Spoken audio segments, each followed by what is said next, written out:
नमस्कार students, Indian polity चल रही है अपनी, जिसके तहत मैंने बताया था कि मैं आपको संविधान पूरा याद करवा दूंगी। भाग उसके आर्टिकल कितने, किसके अंदर कौन सा आर्टिकल, और उस आर्टिकल पूरा डिटेल में खोल खोल के आपको मैं याद करवाऊंगी, समझाऊंगी।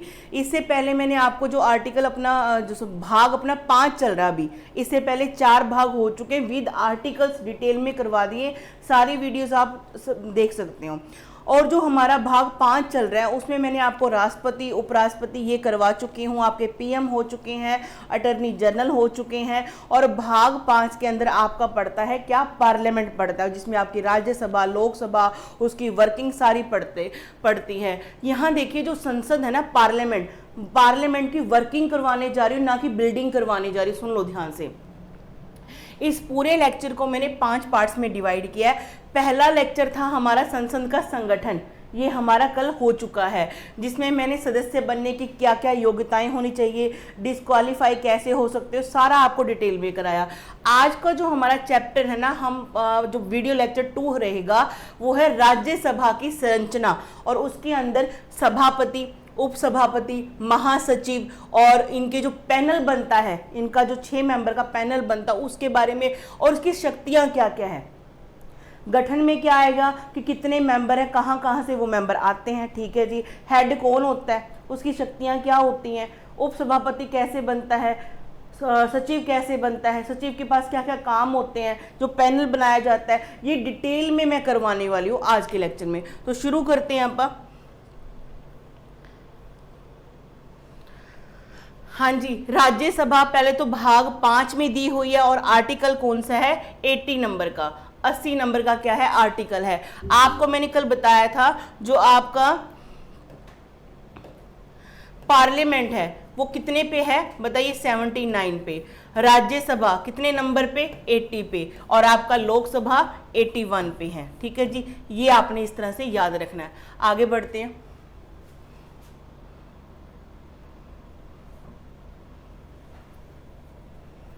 चलिए, बिल्डिंग का चैप्टर भी मिलेगा आपको, लेकिन अभी नहीं करेंगे, हम बाद में करेंगे।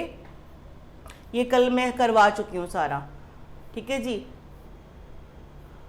84 में क्या थी आपकी योग्यताओं के बारे में पार्लियामेंट मेंबर बनने का। 102 में क्या था, डिस्क्वालीफाई कैसे हो गई आप। तो आज का शुरू करते राज्यसभा के बारे में, ये मैंने आपको बता ही दिया। चलिए, राज्यसभा का गठन पढ़ लेते हैं कि राज्यसभा कैसे, क्या होता है, उसके अंदर कौन कौन मेंबर होते हैं, कहाँ से आता है। पहली लाइन पढ़िए, कहता है यह संसद का उच्च सदन है। कल मैंने आपको लोकसभा और राज्यसभा का कंपैरिजन भी बताया था। जो राज्यसभा है ना, उसे बोलते हैं काउंसिल ऑफ स्टेट्स बोलते हैं, चर्चित लोगों का सदन बोलते हैं, उच्च सदन बोलते, अपर हाउस बोलते हैं इसको, ठीक है जी। बड़ों का सदन बोला जाता है इसको, क्योंकि इसमें उम्र कितनी चाहिए होती है, 30 वर्ष की। लोकसभा में कितनी चाहिए होती है, 25 वर्ष की। उसे हाउस ऑफ पीपल बोला जाता है। इसे क्या बोलते हैं, house of council of state बोला जाता है इसको। इस चीज को ध्यान में रखना है। कहते हैं जैसा कि इसके नाम से स्पष्ट है, राज्यसभा राज्यों का प्रतिनिधित्व करती है, राज्यों को क्या करती है, रिप्रेजेंट करती है। यह राज्यों से तात्पर्य राज्य तथा संघ राज्य क्षेत्र दोनों से है। यहाँ पे सिर्फ ऐसे मत समझ लेना कि राज्यों का प्रतिनिधित्व करती है, राज्यों को रिप्रेजेंट करती है तो ओनली स्टेट्स को करती है, यूटीज को भी करती है। यहाँ पर राज्य का मतलब स्टेट भी है और यूनियन टेरिटरी, दोनों का मतलब है। यहाँ पर राज्यों को रिप्रेजेंट करती है। संविधान का अनुच्छेद 80 क्या कहता है, राज्यसभा की संरचना के संबंध में निम्नलिखित प्रावधान करता है, ठीक है जी। देख लेते हैं। कहते हैं इसमें कौन कौन सदस्य होंगे, कितने होंगे वो बताते हैं। कहते हैं राज्यसभा में अधिकतम सदस्य 250 हो सकते हैं। मतलब एक तो हो सकते हैं, मतलब समझ लेना कि लिखा कितना हुए हो सकते हैं, और एक करंट सिचुएशन भी आज के समय पे वर्तमान में कितने, इस चीज को दिमाग में बिठा लेना। कितने हो सकते हैं, 250 हो सकते हैं, ठीक है जी। कहते हैं इनमें से 238 सदस्य राज्यों एवं संघ क्षेत्रों स्टेट से प्लस यूनियन टेरिटरी से आते हैं। 250 में से वो कह के गए हैं, संविधान में लिखा है कि अधिकतम कितने होंगे, 250 होंगे, ठीक है जी। उसमें से 238 होंगे ना, वो क्या होंगे, राज्यों से और यूनियन टेरिटरी से चुन के आएंगे, ठीक है जी, इलेक्टेड होंगे। और 12 मेंबर क्या होंगे, नॉमिनेटेड होंगे। ये कंडीशन क्या है, लिखी हुई है, लेकिन वर्तमान में ऐसा नहीं है, कुछ फर्क है, वो बताती हूँ कैसे। इन सदस्यों का निर्वाचित संबंधित राज्य की विधानसभा के निर्वाचित सदस्यों के द्वारा अनुपातिक प्रतिनिधित्व पद्धति के द्वारा एकल संक्रमणीय मत प्रणाली द्वारा किया जाता है, ठीक है जी। जिस राज्य से वो राज्यसभा के लिए चुनाव लड़ रहा है, राज्यसभा का मेंबर के लिए चुनाव लड़ रहा है, उस राज्य के विधानसभा के मेंबर इसको क्या करते हैं, इसके मेंबर को चुनते हैं, ठीक है जी। कहते राष्ट्रपति राज्यसभा में 12 ऐसे सदस्यों को मनोनीत यानी कि नॉमिनेट करेगा जिन्हें साहित्य, विज्ञान, कला और समाज सेवा के क्षेत्र में विशिष्ट ज्ञान या व्यवहारिक अनुभव प्राप्त हो, ठीक है जी। कौन कौन के क्षेत्र से, साहित्य से है, स्पोर्ट्स से भी हो सकता है, साइंस से भी हो सकता है, समाज सेवा से भी हो सकता है। ऐसे 12 मेंबर को क्या करेगा, राष्ट्रपति नॉमिनेट करता है। और ये नॉमिनेशन का जो आइडिया है, ये हमने किस कंट्री से लिया है। जब मैंने आपको सोर्सेज ऑफ इंडियन कॉन्स्टिट्यूशन करवाया था ना, उसमें ये बात बताई थी कि राज्यसभा के जो मेंबर हम नॉमिनेट करते हैं, हम तो क्या करते हैं, राष्ट्रपति जो नॉमिनेट करता है, ये आइडिया हमने किस कंट्री से लिया है, किस कंट्री से, आयरलैंड से लिया है। और राज्यसभा की जो सीटों के बारे में कहाँ लिखा हुआ है, कौन सी अनुसूची में लिखा हुआ है, आप बताइए जरा कमेंट करके। मैंने आपको सारी 12 की 12 अनुसूचियां ध्यान से करवाई हुई हैं, बताइए कमेंट करके कि जो ये 12 मेंबर नॉमिनेट होते हैं, ये कौन सी 12 मेंबर नहीं, राज्यसभा के सीटों के बारे में कौन सी अनुसूची में लिखा हुआ है, ये आपने बताना है। आगे बढ़ते हैं। हाँ जी, तो राज्यसभा की सीटों के बारे में एक बार ये समझ लीजिए आप ध्यान से। क्या कहते हैं, अधिकतम सदस्य 250 हो सकते हैं, लेकिन वर्तमान में कितने हैं, 245 है। अब जो ये 200 निर्वाचित सदस्य है 250 के अकॉर्डिंग, इसमें से 250 में से निर्वाचित कितने होंगे, 238 होंगे, ठीक है जी। और 12 क्या होंगे, इसमें प्लस कर दोगे तो नॉमिनेशन होगा। ये कंडीशन होगी, ऐसा लिखा हुआ है। लेकिन वर्तमान में कंडीशन क्या है, 245 मेंबर है हमारे यहाँ पर, ठीक है जी। उसमें से 12 तो क्या है, नॉमिनेशन होता ही होता है, 12 तो नॉमिनेशन हो ही जाएगा। लेकिन जो राज्यों से और यूनियन टेरिटरी से जो सीटों का चुनाव होके आया है, वो कितना आया है, 233। इस चीज को ध्यान में रखना। ये है करंट सिचुएशन, ये है करंट सिचुएशन, और ऐसा पॉसिबल है, ये संविधान में लिखा हुआ है। भाई जो सीटों का, ये किस राज्य से कितनी सीटें राज्यसभा की होंगी, जो ये बंटवारा होता है ना, ये उस राज्य की क्या है, पॉपुलेशन पे डिपेंड करते हैं। ऐसा ही लोकसभा के ऊपर है कि लोकसभा में जो सीटें को बंटवारा है ना, किस राज्य से कितनी सीटें होंगी, ये बंटवारा उस राज्य की क्या है, जनसंख्या के ऊपर आधारित है, ठीक है जी। ये आगे जाके चेंज भी होगा, ऐसा नहीं कि फिक्स ऐसा चलता रहेगा, क्योंकि पॉपुलेशन बढ़ती जा रही है, सीटों का रिप्रेजेंटेशन बढ़ेगा आगे।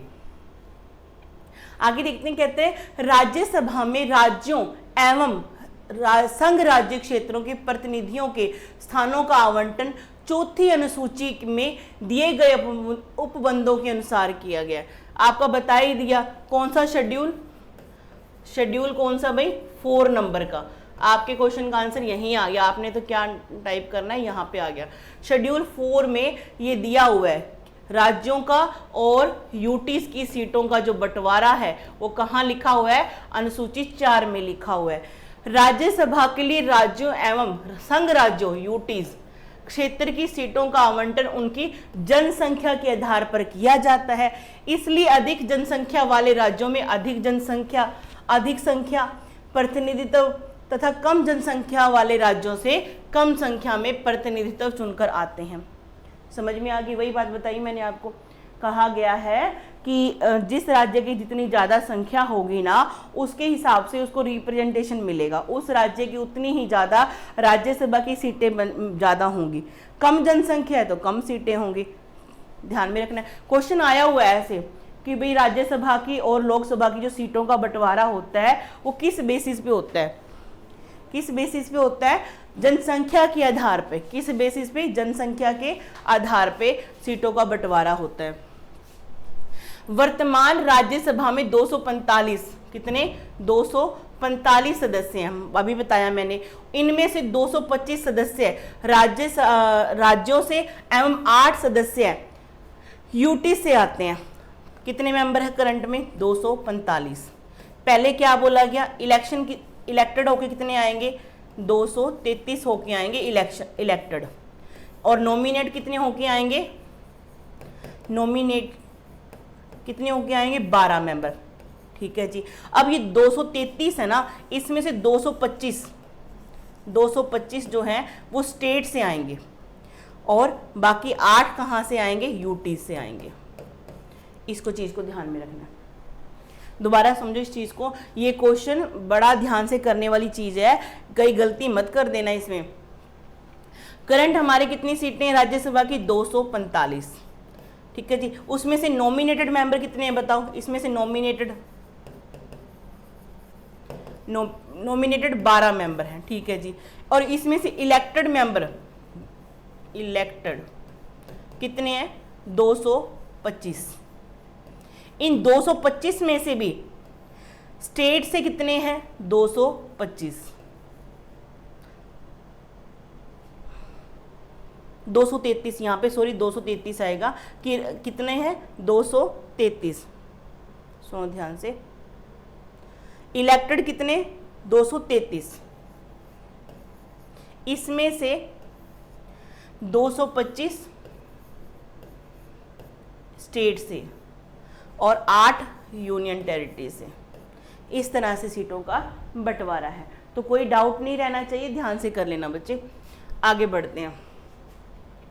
कई बार बोलने में जब फ्लो बना होता है ना टीचिंग का, तो बोलता तो या तो बोला सही जाएगा या लिखा जाएगा, कुछ गलती ऐसा हो जाता है बोलने और लिखने में। ठीक है, आगे बढ़ते हैं। कोई इतना इशू नहीं है, पीडीएफ में सारा आपको क्लियर मिल ही जाता है। और बाकी आपको मेरी बात समझ ही आ रही होगी कि मैं क्या समझा रही हूँ आपको। लोक प्रतिनिधित्व अधिनियम, ठीक है जी, पीपल रिप्रेजेंटेटिव एक्ट 1951 में यह नियम था कि किसी राज्य से राज्यसभा में निर्वाचित होने के लिए प्रत्याशी उस राज्य का मूल निवासी होना चाहिए। ठीक है जी। 1951 का जो लोगों का रिप्रेजेंट करने वाला एक अधिनियम बनाया गया, कब? 1951 में। तभी की बात है, बिल्कुल पास की बात है, जो संविधान बना होगा उसके आसपास की बात है। 1951 में 50 में लागू हुआ, अगले साल ही एक अधिनियम बना दिया कि लोगों की तरफ से जो लोग रिप्रेजेंटेटिव अपने भेजेंगे ना, उनके संबंधी कुछ कानून बनाए गए थे। कब? 1951 में। उसमें क्या कहा गया था? क्या कहा गया कि भाई राज्यसभा का मेंबर जब बनेगा ना कोई व्यक्ति, वो उस संबंधी जो जिस राज्य से आएगा तो वहाँ का मूल निवासी होना चाहिए। जैसे मान लो मैं पंजाब से हूँ, तो मैं पंजाब से अगर मान लो मैंने क्या है राज्यसभा का मेंबर बनना है, तो पंजाब से ही मैं होनी चाहिए। अगर मैंने पंजाब को रिप्रेजेंट करना है राज्यसभा में, बात समझ में आ गई? अगर मैं पंजाब की मूल निवासी हूँ, पंजाब को मैंने क्या करना है? रिप्रेजेंट करना है राज्यसभा में, तभी मैं कर पाऊंगी। अगर मान लो मैं राजस्थान से हूँ और मैंने जाना है किसमें? राज्यसभा ने, नहीं, क्योंकि मैं मूल निवासी कहाँ की हूँ? पंजाब की हूँ। तो ये बात कहाँ लिखी गई थी? लोक प्रतिनिधित्व अधिनियम में लिखी गई थी ये बात, समझ रहे हो? लेकिन बाद में एक चेंज भी होता है। परंतु 2003 में, ये ईयर याद रख लेना, ये क्वेश्चन आया हुआ है, ये ईयर याद रख लेना। कहते हैं 2003 में संसद द्वारा इस अधिनियम में परिवर्तन कर दिया। क्या कर दिया? चेंज कर दिया। ठीक है जी। क्या चेंज कर दिया? यह अनिवार्यता समाप्त कर दी। ये क्या कर दिया? ये जो लगाया हुआ था ना मैंडेटरी, कि आप अगर जिस स्टेट से हो उस स्टेट से आप अपने का राज्यसभा में रिप्रेजेंट कर सकते हो अपने आप को। लेकिन अब ये क्या है? हटा दिया गया। कब? 2003 में। पहले राज्यसभा के लिए निर्वाचन गुप्त मतदान के माध्यम से होता था। गुप्त मतदान, पर्ची की तरफ बताना नहीं किसी को, ऐसे छुपा के इनडायरेक्ट वे से। परंतु 2003 के संशोधन के द्वारा गुप्त मतदान की अनिवार्यता समाप्त करके खुले मतदान की व्यवस्था लागू कर दी गई। फिर भाई 2003 में 2 चीजें कर दी उन्होंने। क्या चीजें लागू कर दी? पहले तो जो मैंडेटरी जो लगा रखी थी, क्या कि आप जिस राज्य से हो उसी राज्य से क्या राज्यसभा को रिप्रेजेंट करोगे। ठीक है जी, राज्यसभा में जाओगे। और दूसरी क्या थी, आपकी पहले गुप्त मतदान हुआ करता था, तो ये बात, दोनों बातों को क्या कर दिया, हटा दिया गया। कब? 2003 में हटा दिया गया, इस बात को याद रखना। आगे करते हैं राज्यसभा के अधिकारी। अच्छा, एक राज्यसभा है, उसके इतने मेंबर, 245 मेंबर करंट में, हो कितने सकते हैं, 250 हो सकते हैं। तो उसको मैनेज करने के लिए कौन कौन अधिकारी होते हैं, सुनो। राज्यसभा का सभापति, ठीक है जी, राज्यसभा का पीठासीन अधिकारी यानी कि सभापति। पीठासीन अधिकारी किसको बोलते हैं? चेयरमैन को बोलते हैं, चेयरमैन को पीठासीन बोलते हैं। संविधान का अनुच्छेद 89(1) में यह स्पष्ट करता है कि भारत का उपराष्ट्रपति राज्यसभा का पदेन एक्स ऑफिसियो सभापति होगा। ठीक है, कई बार एग्जाम्पल में ये क्वेश्चन में जो ऑप्शन होती है ये ही डाल देते हैं, तो इस बात को ध्यान रखना कि ये बात कहाँ लिखी है, कहाँ लिखी है। आर्टिकल 89 का फर्स्ट पार्ट में ये बात लिखी है कि भारत का उपराष्ट्रपति राज्यसभा का क्या होगा, एक्स ऑफिसियो सभापति होगा। जब मैंने आपको उपराष्ट्रपति के आर्टिकल करवाए थे तब भी ये बात करवाई थी 64 में, है ना। क्या बोला गया है? सभापति होगा, सभापति का कार्यकाल भी ये निभाएगा। राज्यसभा का सभापति राज्यसभा का सदस्य नहीं होता। फिट करो अपने माइंड में ये बात कि राज्यसभा का अध्यक्ष बनने जा रहा है बंदा, पर वो राज्यसभा का मेंबर नहीं होगा, वो उपराष्ट्रपति का चुनाव लड़ेगा और ऑटोमेटिकली ही वो क्या बन जाएगा, राज्यसभा का सभापति बन जाएगा। इस बात को आपने ध्यान में रखना है, राज्यसभा का मेंबर नहीं होना चाहिए। ठीक है जी, इस बात का ध्यान में रखना है। जब उपराष्ट्रपति राष्ट्रपति के रूप में अपने दायित्वों को निर्वहन करता है, वह सभापति के रूप में कार्य नहीं कर सकता। एक बात और रखो, स्टार लगा के इस चीज को, क्या अपने भारतीय संविधान में क्या लिखा हुआ है कि किसी भी कारण राष्ट्रपति का पद खाली है प्रेसिडेंट का, तो उसका काम कौन करेगा? वाइस प्रेसिडेंट करेगा। अब वाइस प्रेसिडेंट को तो डबल ड्यूटी है, सभापति का काम भी करना है, लेकिन यहाँ पे एक बात लिख कर गए हैं कि जब उपराष्ट्रपति यानी सभापति राज्यसभा का राष्ट्रपति का कार्यकाल संभाल रहा होगा, कार्यवाहक राष्ट्रपति बनेगा, उस समय में वो सभापति का काम नहीं करेगा। बड़ी दुविधा, अब कौन करेगा भी सभापति का काम? तो कौन करेगा? उपसभापति। इसका मतलब क्या हुआ कि एक उपसभापति का पद भी है यहाँ पर। हाँ जी है, बिल्कुल। देखो जरा, कहता है राज्यसभा के सभापति को अलग से हटाए जाने का कोई प्रावधान नहीं है। जैसे उपराष्ट्रपति पे क्या लगता है? महाभियोग लगता है ना, संसदीय कार्यवाही लगती है उसके ऊपर। उसी तरह से आपको याद रखना है कि लेकिन सभापति को, राज्य के सभापति को हटाने का कोई अलग से प्रावधान नहीं है। उसे उसके पद से केवल एक ही कंडीशन में हटाया जा सकता है, जब उसे उपराष्ट्रपति के पद से हटा दिया जाए। ठीक है जी, कैसे हटेगा? उसे उपराष्ट्रपति के पद से हटेगा तो वो सभापति ऑटोमेटिकली नहीं रहेगा, लेकिन भी सभापति को हटाना ऐसा कोई प्रावधान नहीं दिया गया। आपने इस चीज को ध्यान में रखना है। आगे बढ़े, राज्यसभा का सदस्य नहीं होता। ठीक है जी, जब राष्ट्रपति का कार्यकाल कार्यवाहक मतलब राष्ट्रपति की जगह पे उपराष्ट्रपति कार्यवाहक का काम कर रहा होगा, किसी भी कारण राष्ट्रपति की मौत होगी जी, देश से बाहर है जी, स्वास्थ्य खराब है, कोई भी ऐसी कंडीशन आ गई है या महाभियोग लग गया उसके ऊपर, तो उस राष्ट्रपति की सीट खाली होगी, कौन आएगा? उपराष्ट्रपति। लेकिन उस स्थिति में उपराष्ट्रपति राज्यसभा का सभापति का काम नहीं करेगा और इसको हटाने का प्रावधान नहीं है। उपराष्ट्रपति के तौर पे इसको हटाया जा सकता है, अपने आप ही ये साइड हो जाएगा। हाँ जी, कहते राज्यसभा का उपसभापति के बारे में पढ़ लेते। सभापति तो पता लगी गया आपको, उपराष्ट्रपति ही सभापति होता है। अब देखते हैं राज्यसभा का उपसभापति, वाइस चेयरमैन। कहते संविधान के अनुच्छेद 89(2) में यह राज्यसभा का यह दायित्व निर्धारित किया गया है कि वह यथाशीघ्र एज सून एज पॉसिबल कहते सदन के किसी सदस्य को अपना उपसभापति निर्वाचित करे और जब भी उपसभापति का पद रिक्त हो तब किसी अन्य सदस्य को क्या करे? उपसभापति निर्वाचित करे। अब ये कह के गए हैं कि राज्यसभा में से ही उपसभापति बनाया जा सकता है, और ये बनाना भी है। अगर किसी कारण वो सीट खाली होगी तो यथाशीघ्र बना लो, जल्दी से जल्दी उपसभापति बनाना है, निर्वाचित करे। कहते हैं उपसभापति सभापति की अनुपस्थिति में उसके सभी कर्तव्यों का निर्वहन करता है, परंतु उपसभापति सभापति के अधीन न होकर सीधा राज्यसभा के प्रति उत्तरदायी होता है।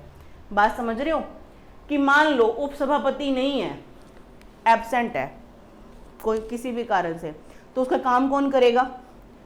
वाइस चेयरमैन करेगा, यानी उपसभापति करेगा। ठीक है जी, लेकिन वो अपने कामों के लिए आंसरेबल किसको नहीं है? सभापति को नहीं है। किसको आंसरेबल है? राज्यसभा को आंसरेबल है।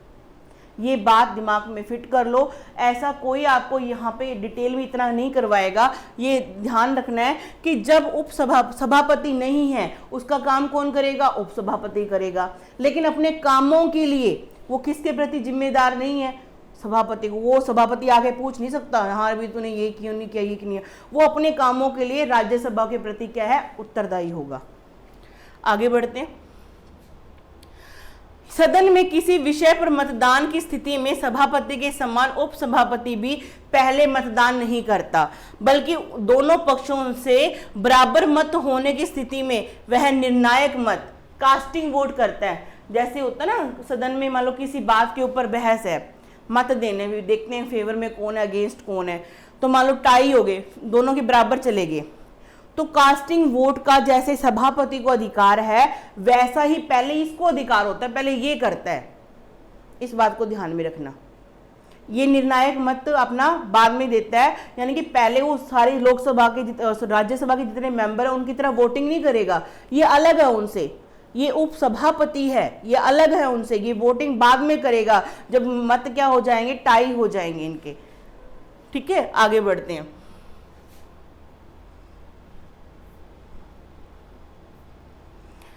उपसभापति निम्नलिखित स्थितियों में अपने पद का त्याग करता है। अच्छा, उपसभापति को अब हटना है भाई, सभापति को कैसे हटाएंगे? है ही नहीं, कोई प्रावधान ही नहीं है। वो तो एज ए वाइस प्रेसिडेंट के तौर पे हट सकता है, महाभियोग लग के।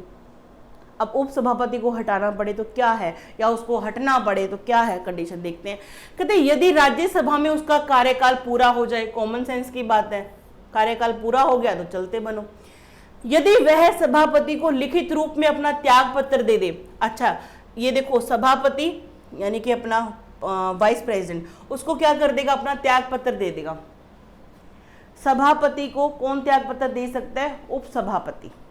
इस चीज का अपने ध्यान में, जैसे राष्ट्रपति को त्याग पत्र को, राष्ट्रपति और उपराष्ट्रपति एक दूसरे को अपना त्याग पत्र देते हैं, वैसे ही सभापति का जो त्याग पत्र, उपसभापति का त्याग पत्र है, वो अपना त्याग पत्र सभापति को देते हैं। अपनी चीज को ध्यान में रखना है। आगे बढ़ते हैं।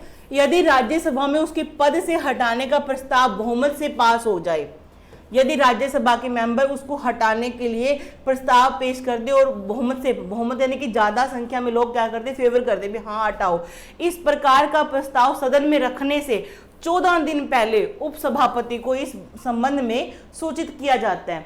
भाई बहुमत से समर्थन मिल गया, अभी आप इसको ना उपसभापति को हटाएंगे, तो सभापति को हटाने के लिए 14 दिन पहले उसको जानकारी देनी पड़ती है, सूचना देनी पड़ती है कि भाई साहब आपको हटाने जा रहे हैं हम। कितने दिन पहले? 14 दिन पहले। सभापति के समान उपसभापति को भी पद से हटाए जाने की प्रक्रिया के दौरान सदन में उपस्थित रहने, बोलने, कार्यवाही में भाग लेने तथा मतदान करने का अधिकार है, लेकिन उस टाइम पे वो अपनी सीट पे नहीं बैठेगा, यानी कि वो उस टाइम पे अध्यक्ष नहीं होगा। वो एक राज्यसभा मेंबर के तौर पे ही वहां पे बोल सकता है, मत दे सकता है, अपना पक्ष रख सकता है, लेकिन कार्यवाही में भाग ले सकता है, लेकिन वो क्या है, उस टाइम पे वो कोई अध्यक्ष के रूप में पीठासीन के प्रेजाइडिंग नहीं होगा। इस बात का ध्यान में रखना है। तो उपसभापति को हटाने के लिए क्या है? पहला कि वो सभापति को अपना त्याग पत्र दे दे। दूसरा क्या था जी? बहुमत से क्या है, अगर मान लो उसको हटाना चाहते हैं तो क्या करें? उसे 14 दिन पहले क्या है जानकारी दे दो, और वो भी एज ए राज्यसभा मेंबर वहां पे प्रेजेंट रह सकता है, बोल सकता है, मत दे सकता है, लेकिन क्या कर सकता है, क्या नहीं कर सकता, अपने अध्यक्षता के रूप में, उपसभापति के रूप में नहीं होगा, वो पीठासीन नहीं है, प्रेजाइडिंग ऑफिसर नहीं होगा उस टाइम पे वो, और यह कार्यकाल पूरा हो गया तो फिर तो कोई दिक्कत ही नहीं है, चलते बनो। आगे बढ़ते हैं। हाँ जी, राज्यसभा में उपस्थित राज्यसभा में उपसभापतियों की तालिका, एक तो सभापति हो ही गया भाई, एक तो क्या हो गया, सभापति हो गया, एक उपसभापति की एक पैनल बनता है, उसके बाद सभापति, पहले तो सभापति, फिर उपसभापति, फिर वो पैनल। देखते हैं, कहते राज्यसभा का सभापति राज्यसभा की प्रक्रिया तथा कार्य संचालन संबंधी नियमों के अनुसार अधिकतम 6 सदस्यों का क्या कर सकती है, एक पैनल बनाएगी, 6 मेंबर को क्या है, नॉमिनेट करेगी। सभापति अथवा उपसभापति की अनुपस्थिति में इस पैनल का कोई एक सदस्य सदन की कार्यवाही का संचालन करता है। ऐसे होता है ना स्कूलों में, जैसे मान लो प्रिंसिपल नहीं है तो वाइस प्रिंसिपल काम करता है, अगर मान लो उस दिन वाइस प्रिंसिपल भी नहीं है, प्रिंसिपल भी नहीं है, तो क्या होता है, जो कोऑर्डिनेटर होते हैं या एक पैनल बनाया होता है स्कूलों में भी कि मतलब अगर हम दोनों नहीं है तो ये काम करेगा, ये संचालन करेगा स्कूल का, है ना, एक ऐसा एक व्यवस्था बनाई होती है। इसी तरह से एक व्यवस्था बनाई है 6 मेंबरों की, मैक्सिमम कितने, 6 मेंबर नॉमिनेटेड होते हैं ये मेंबर, ठीक है जी। परंतु सभापति अथवा उपसभापति का पद रिक्त होने की स्थिति में इस पैनल के सदस्य अध्यक्षता नहीं कर सकते। बात समझो जरा, सभापति मान लो उस है ही नहीं, मतलब उसका रिक्त है, स्थान रिक्त हो गया, खाली हो गया, वाइस प्रेसिडेंट हट गया, क्योंकि वाइस प्रेसिडेंट तो सभापति है, वो हट चुका है। उपसभापति भी क्या है, किसी कारण त्याग पत्र दे दिया या उसको बहुमत से हटा दिया गया, तो ऐसा नहीं है कि पैनल का कोई मेंबर जाके वो क्या बन जाएगा, उपसभापति बन जाएगा या सभापति बन जाएगा, ऐसा नहीं हो सकता, ठीक है जी। वो सीट तो खाली ही रहेंगी दोनों की दोनों। इस स्थिति में राष्ट्रपति द्वारा नियुक्त व्यक्ति सदन की अध्यक्षता करेगा। अब कोई काम संभालने वाला तो होना चाहिए ना, सभापति भी नहीं है, उपसभापति भी नहीं है, पैनल में से कोई बंदा उसकी जगह ले नहीं सकता, ठीक है। उस जगह पे क्या करेगा, राष्ट्रपति इन 6 मेंबरों में से किसी एक को क्या कर देगा, हेड बना देगा, भी तू संभाल ले कार्य को। तो ये डीप है काफी, पर करना पड़ता है। आगे देखते हैं। हाँ, राज्य महासभा महासचिव, आपने क्या देखा अभी, सभापति पढ़ लिया, सभापति मतलब वाइस प्रेसिडेंट, और उसको सैलरी भी इसी नाम से मिलती है। और फिर आपका आ गया उपसभापति, आपने ये पढ़ा, उपसभापति। अब तीसरा जो हमने पढ़ना है ना, इसके बाद हमने 6 मेंबरों का पैनल देख लिया, पैनल, ठीक है जी। अब हम देखेंगे राज्यसभा का महासचिव, सेक्रेटरी जनरल ऑफ राज्यसभा, ये हमने पढ़ना है, ध्यान से देखो, ये बहुत इंपॉर्टेंट क्वेश्चन। कहते संविधान के अनुच्छेद 98 में उल्लेखित है कि संसद के प्रत्येक सदन कितने सदन है, 2 ही तो है, लोकसभा राज्यसभा, ठीक है जी, के लिए अलग अलग सचिवालय कर्मचारी सेक्रेटरियल स्टाफ होंगे। इन कर्मचारियों की नियुक्ति एवं सेवा शर्तें संसद के द्वारा निर्धारित किया जाएगा।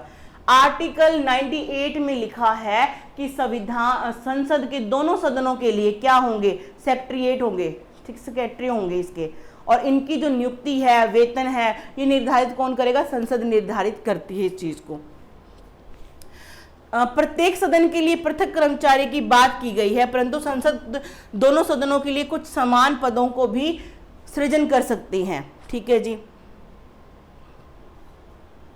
दोनों सदनों के, यानी कि ये राज्यसभा है और ये लोकसभा, इनका एक कॉमन एक कर्म पद भी बना सकती हैं। ये किसके पास अधिकार है, संसद के पास अधिकार है। राज्यसभा महासचिव राज्यसभा के सचिवालय का प्रमुख होता है। राज्यसभा का जो क्या है, सेक्रेटरिएट जो सचिवालय होगा, ऑफिस होगा, उसका हेड कौन होता है, राज्यसभा का महासचिव बोलते हैं उसे, जो सभापति के विभिन्न संसदीय कार्यों एवं परस्पर संबंधी विषयों में सहायता करता है। किसकी सहायता करता है, सभापति की सहायता करता है। राज्यसभा महासचिव एक स्थायी अधिकारी होता है जो कैबिनेट सचिव के समक्ष होता है। बात समझ रहे हो, एक परमानेंट है, ये परमानेंट कर्मचारी है, ऐसा नहीं है कि इसका कार्यकाल 5 साल का, नहीं, ये परमानेंट के लिए होता है। आगे बढ़ते हैं। राज्यसभा की शक्तियां देख लेते हैं। राज्यसभा पढ़ लिया हमने, गठन कैसे हुआ, मेंबर कितने होते पढ़ लिया, फिर उस सभापति के बारे में पढ़ा, उपसभापति के बारे में पढ़ लिया, फिर जो पैनल बना उसके बारे में पढ़ लिया हमने, फिर हमने सेक्रेटरीट के बारे में पढ़ लिया, सचिवालय के बारे में पढ़ लिया। अब हम पढ़ेंगे भी राज्यसभा जो ये है ना, इसके पास शक्तियां क्या है, क्या काम कर सकती, क्या है विधायी शक्तियां क्या है इसकी, संविधान संशोधन करने में कितना रोल है इसका, वित्तीय शक्तियां क्या क्या है इसके पास, कार्यपालिका पे कितना नियंत्रण है इसका, निर्वाचन मंडल के रूप में क्या काम करता है, राष्ट्रपति के विरुद्ध महाभियोग इम्पीचमेंट में कितना रोल है इसका, उपराष्ट्रपति को पद से हटाने जाने के प्रस्ताव में कितना रोल है, क्या है ये चीज, ये देखते हैं। राज्यसभा की शक्तियां एवं कार्य, कहते राज्यसभा संसद का उच्च सदन है। संसद का कौन सा सदन है, उच्च सदन है, बता ही दिया मैंने आपको।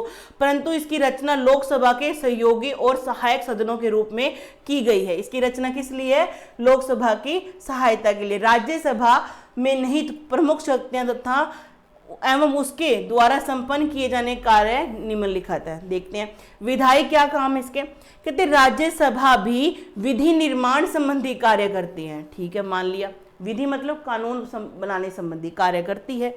संविधान में वित्तीय विषयों को छोड़कर, संविधान में जितने भी फाइनेंशियल जो टॉपिक्स हैं ना उनको छोड़कर बाकी विषयों के संबंध में राज्यसभा को लोकसभा के समान ही शक्तियां प्राप्त हैं। भी जो फाइनेंस है ना इसके बारे में सिर्फ लोकसभा को शक्तियां प्राप्त है, और बाकी सारे जितने भी विषय होंगे ना सारे के सारे दोनों के बराबर ही हैं लगभग। कहते गैर वित्तीय विधेयक संसद के किसी भी सदन में प्रस्ताव पेश किया जा सकता है। गैर वित्तीय मतलब मनी बिल कहाँ पे पेश होता है, डायरेक्ट सीधा सीधा कहाँ पर, लोकसभा में, राज्यसभा में कभी नहीं आ सकता। और बाकी जितने भी बिल हैं, कोई भी विषय है, वो दोनों सभा में आ सकते हैं, चाहे राज्यसभा में पेश कर लो चाहे लोकसभा में पेश कर लो, कोई दिक्कत नहीं है। लेकिन मनी बिल सीधा सीधा कहाँ पे आएगा, लोकसभा में आएगा। अच्छा एक बात और, उपराष्ट्रपति का जो महाभियोग लेकर आओगे वो सीधा कहाँ आना चाहिए, वो कहाँ आएगा, कहाँ पर, राज्यसभा में, क्योंकि राज्यसभा उसका घर है। ठीक है, ये दो बातें ध्यान में रखना। कहते व्यवहारिक रूप में से सभी महत्वपूर्ण विधेयक अधिकांशतः लोकसभा में ही प्रारंभ किए जाते हैं। लेकिन अपना जो अगर प्रैक्टिकली देखें तो जितने भी विधेयक है, जितने भी बिल आते हैं, सीधा सीधा पहले वो कहाँ पे आते हैं, लोकसभा में ही आते हैं।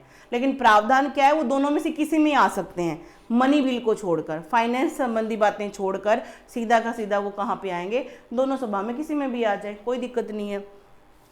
संविधान संशोधन की शक्ति के बारे में, अमेंडमेंट, सारे बच्चे कमेंट करके बताइए कि जो अमेंडमेंट है भारतीय संविधान के किस अनुच्छेद में लिखा हुआ है और किस भाग में लिखा हुआ है।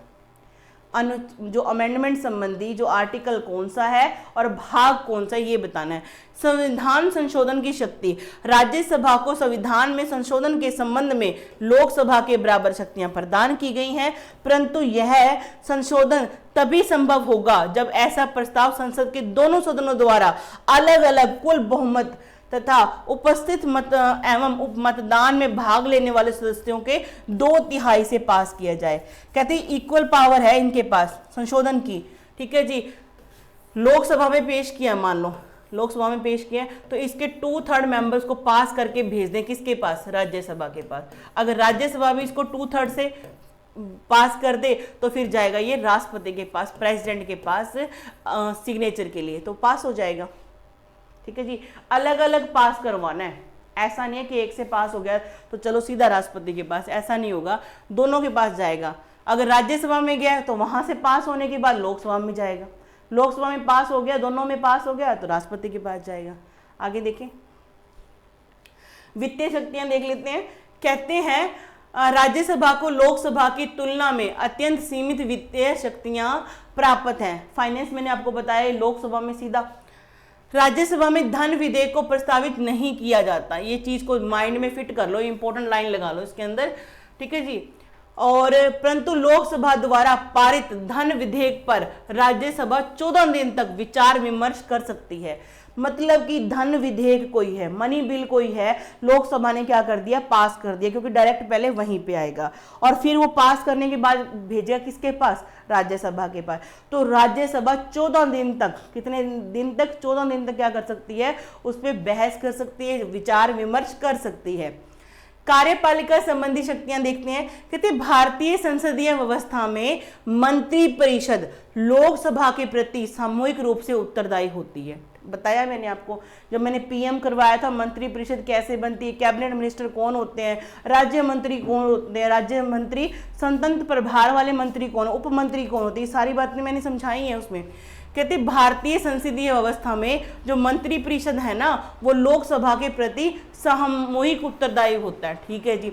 राज्यसभा के सदस्य मंत्रियों से प्रश्न तथा पूरक प्रश्न पूछ सकते हैं, उनकी नीतियों एवं कृत्यों की आलोचना भी कर सकते हैं, परंतु इन्हें अविश्वास प्रस्ताव द्वारा मंत्रियों को हटाने का अधिकार प्राप्त नहीं है। इसलिए राज्यसभा का कार्यपालिका पे अत्यंत सीमित नियंत्रण है। बात समझिए जरा। देखिए, लोकसभा के मंत्रियों के ऊपर क्या हो सकता है, अविश्वास पत्र जारी हो सकता है, लेकिन राज्यसभा के नहीं हो सकता। और जो ये मंत्री परिषद है ना, लोकसभा के प्रति क्या है, उत्तरदायी होती है सामूहिक रूप से। राज्यसभा के सदस्य मंत्रियों से, राज्यसभा के जितने सदस्य हैं वो इन मंत्रियों से क्या है, प्रश्न पूछ सकते हैं, उनकी नीतियों एवं कृत्यों की आलोचना कर सकते हैं। ठीक है जी। और उन्हें अविश्वास प्रस्ताव द्वारा मंत्रियों को हटाने का अधिकार प्राप्त नहीं है। ठीक है जी। आगे बढ़ते हैं। कहते विविध शक्तियां, कुछ और देख लेते हैं क्या क्या शक्तियां इसके अलावा देखते हैं। कहते हैं कि संयुक्त रूप से उपरोक्त शक्तियों के अतिरिक्त राज्यसभा को कुछ अन्य शक्तियां भी प्राप्त है, जिनका प्रयोग वह लोकसभा के साथ संयुक्त रूप से करती है। लोकसभा और राज्यसभा मिलकर इन शक्तियों को क्या करते हैं, इंजॉय करते हैं। वो देखते हैं क्या है। राज्यसभा की निर्वाचित सदस्य राष्ट्रपति के चुनाव में भाग लेती है। ये मैंने करवाया हुआ है आपको जब राष्ट्रपति पढ़ाया था, कि राज्यसभा के elected member, not nominated, nominated member भाग ले ही नहीं सकते राष्ट्रपति के इलेक्शन में, क्योंकि राष्ट्रपति ने तो उनको क्या किया, नॉमिनेट किया। फिर तो घपला हो जाएगा, कल को बोलेंगे आप मुझे वोट देना, मैं आपको नॉमिनेट कर दूंगा। ऐसा नहीं हो सकता ना, ये घपला हो जाएगा, ऐसे नहीं करना। राज्यसभा के सदस्य लोकसभा के सदस्यों के साथ मिलकर उपराष्ट्रपति का चुनाव करते हैं। राष्ट्रपति के चुनाव में नॉमिनेटेड मेंबर पार्ट नहीं लेते, नॉमिनेटेड पार्ट नहीं लेते, लेकिन इसमें पार्ट लेते हैं। ठीक है जी। इसमें क्या है, राज्यों की विधान सभा भी, राज्यों की विधानसभा में भाग लेते राष्ट्रपति के इलेक्शन में, लेकिन इसमें क्या है, भाग नहीं लेती उपराष्ट्रपति के इलेक्शन में। राज्यसभा, राष्ट्रपति, उपराष्ट्रपति, सर्वोच्च न्यायालय एवं उच्च न्यायालयों के न्यायाधीशों तथा कुछ अन्य पदाधिकारियों को पद से हटाने की प्रक्रिया प्रारंभ कर सकती है। ठीक है जी। राज्यसभा राष्ट्रपति, उपराष्ट्रपति, सुप्रीम कोर्ट, हाई कोर्ट के जो जजेस हैं उनको हटाने के लिए क्या कर सकती है, प्रक्रिया प्रारंभ कर सकती है। ऐसा प्रस्ताव भी तभी पारित माना जाता है जब दोनों सदन इस प्रस्ताव को स्वीकार कर ले। राष्ट्रपति को हटाना है, उपराष्ट्रपति को हटाना है, सुप्रीम कोर्ट के जज को हटाना है, हाई कोर्ट के जज को हटाना है, तो इनके लिए क्या है, राज्यसभा और लोकसभा के दोनों के बहुमत से, ठीक है जी, क्या है, पास हो गया बिल तो हो जाएंगे, वरना नहीं हो पाएगा। एक सदन ने भी नहीं किया तो नहीं होगा। आगे देखते हैं। राज्यसभा लोकसभा के साथ मिलकर बहुमत से पारित प्रस्ताव द्वारा उपराष्ट्रपति को उसे पद से हटा सकती है। उपराष्ट्रपति को पद से हटाने का प्रस्ताव सर्वप्रथम राज्यसभा में ही रखा जाता है। ये मैंने आपको बात बता दी कि उपराष्ट्रपति को हटाने के लिए जो प्रस्ताव वो सीधा सीधा कहाँ पे आएगा, राज्यसभा में आएगा। राज्यसभा से पारित होने के पश्चात ही यह प्रस्ताव लोकसभा में भेजा जाता है। ठीक है जी।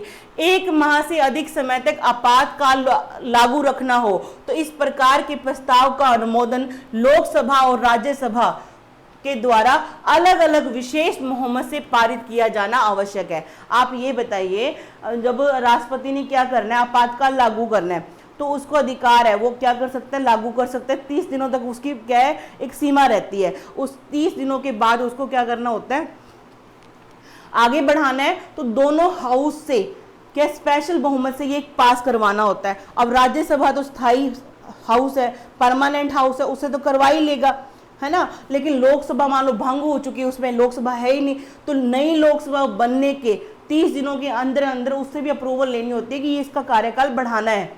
बात समझ रहे हो। राज्यसभा तो परमानेंट अपना हाउस है, उससे तो कोई दिक्कत ही नहीं है, राष्ट्रपति करवा सकता है। लेकिन लोकसभा अगर मान लो भंग होगी, नई बननी है, तो उसके लिए क्या होता है, क्या होगा, उसके नई बनते ही 30 दिनों के अंदर अंदर ये प्रभाव में लाना जरूरी है।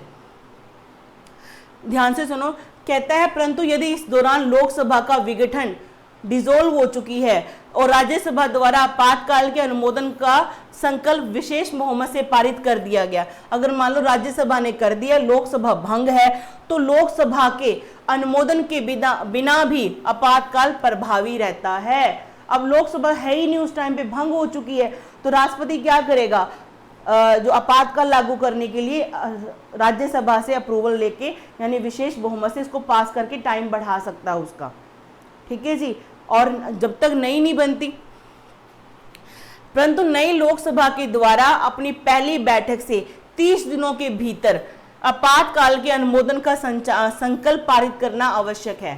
ठीक है जी। जैसे ही नई लोकसभा बनेगी उसको 30 दिनों के अंदर अंदर इस संकल्प को पारित करना होगा कि जो आपातकाल लगा उसका ठीक है वो बढ़ाओ या समाप्त करो, जो भी है।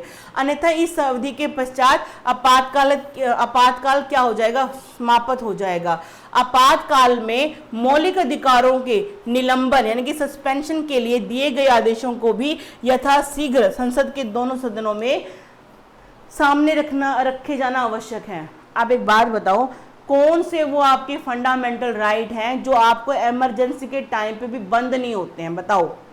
बाकी सारे जो है आपके मौलिक अधिकार, फंडामेंटल जो राइट है सस्पेंड हो जाएंगे, सिर्फ 2 नहीं होते। कौन से नहीं होते वो आपने कमेंट करके बताना है। दूसरी ये बात, जो ये सस्पेंशन है फंडामेंटल राइट्स ड्यूरिंग इमरजेंसी, इसका आइडिया हमने कहाँ से लिया, कहाँ से लिया, अभी जर्मनी से लिया है। इस चीज़ को आपने याद रखना है, वीमर रिपब्लिक से लिया है ना। और दूसरी बात आपने ये याद रखनी है कि सारे फंडामेंटल राइट आपके स्टॉप हो जाएंगे, सिर्फ 2, 20 और 21 क्या है, बंद नहीं होते। ठीक है जी, इस चीज़ को आपने ध्यान में रखना है। आगे बढ़े। हाँ जी, राज्यसभा कर रहे, राज्यसभा की सीटों के बारे में भी देख लेते हैं।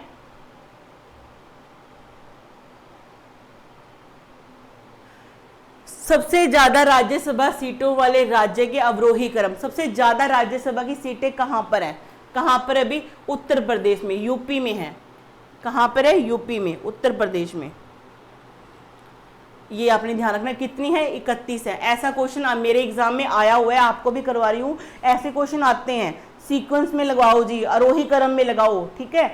और महाराष्ट्र में 19 है दूसरे नंबर पे, तमिलनाडु तीसरे नंबर पे 18 सीटें हैं, पश्चिमी बंगाल में क्या है, और बिहार में 16 सीटें हैं। तो सीक्वेंस ऐसे लगी। गणपूर्ति सुन लो क्या होती है। कहते गणपूर्ति के लिए सदस्य का आवश्यक कुल संख्या का 1/10 हिस्सा आना जरूरी है।